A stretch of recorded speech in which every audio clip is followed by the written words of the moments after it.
कि हमारे बहुत सारे ऐसे साथी हैं जो यह इंतजार कर रहे हैं कि 3 सितंबर को अंतिम दिन वोटर बनाने का जो समय है, हम अंतिम दिन जमा करेंगे।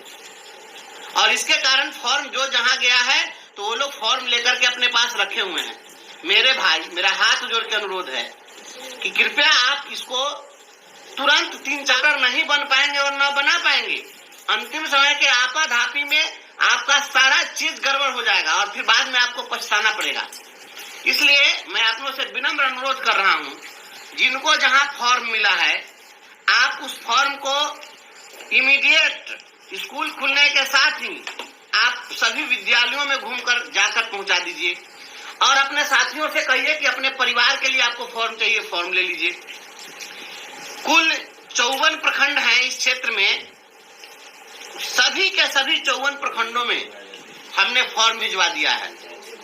आपको जहां दिक्कत हो आप सीधे हमसे भी बात कर सकते हैं।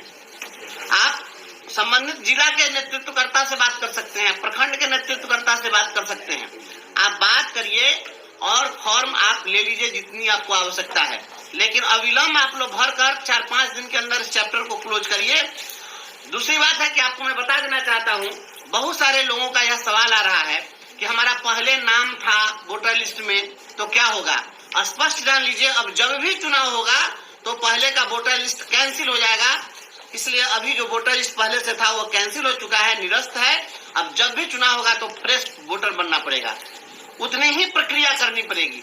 इसलिए आपको सभी लोगों को फिर से वोटर बनना है, ये स्पष्ट हो लीजिए। दूसरी बात है, बहुत सारे साथियों का ये सवाल आ रहा है कि जो इस जिले के रहने वाले नहीं हैं, जो बाहर के रहने वाले हैं, तो आप जान लीजिए इस मामले में आप ऐसा नहीं कह सकते हैं कि आप बाहर के रहने वाले हैं। यह नियम है कि कोई भी कर्मचारी जो जहां पर पदस्थापित है, जो जिस कार्यालय में, जिस विद्यालय में, उसको 8 किलोमीटर के रेडियस में उसका अपना आवास होना चाहिए। तो आप यह कहेंगे कि दूसरे जिले के रहने वाले हैं, ये गलत हो जाएगा और ये आपके लिए भी अच्छा नहीं है। इसलिए आपको कहना होगा कि हम 8 किलोमीटर के रेडियस में हैं। जिले के डीएम साहब, इस कमिश्नरी के आयुक्त साहब पहला वोटर तो ही बने हैं, वो क्या इस जिले के रहने वाले हैं? नहीं रहने वाले हैं, मूल निवासी यहाँ के नहीं है, लेकिन वो जहाँ है कार्यस्थल वही है तो वही निवास कर रहे हैं।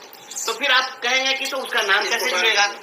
तो इसके लिए आपको मैं बताता हूँ, आप जहाँ रहते हैं, जिस साथी के घर पर रहते हैं, उनका एक आधार कार्ड ले लीजिए और उनसे एक लिखित प्रमाण पत्र ले लीजिए कि अमुक शिक्षक अमुक विद्यालय में पदस्थापित हैं और ये मेरे यहाँ निवास करते हैं, इनका वर्तमान पता ये अमुक है, और उस पर अंकित करा के उनसे सिग्नेचर करा लीजिए। उनके आधार कार्ड को भी उनसे दस्तखत करा लीजिए और फॉर्म के साथ अटैच कर दीजिए। इसके साथ ही नियोजन पत्र जो है उसको अपने प्रधानाध्यापक से उसको अटेस्टेड करा दीजिए और उसको भी उसमें लगा दीजिए।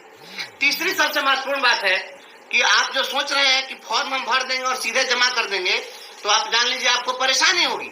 फॉर्म आप जहां से भी आपको मिलता है ले लीजिए, लेकिन उसके साथ क्या कीजिए कि उसमें आप एक आधार कार्ड या वोटर आई कार्ड का फोटो स्टेट लगाइए और ग्रेजुएशन का अंक पत्र या मूल प्रमाण पत्र की एक छाया प्रति लगाइए और दोनों को सेल्फ अटेस्टेड कर दीजिए और उसके बाद इसको नोटराइज कराना पड़ेगा।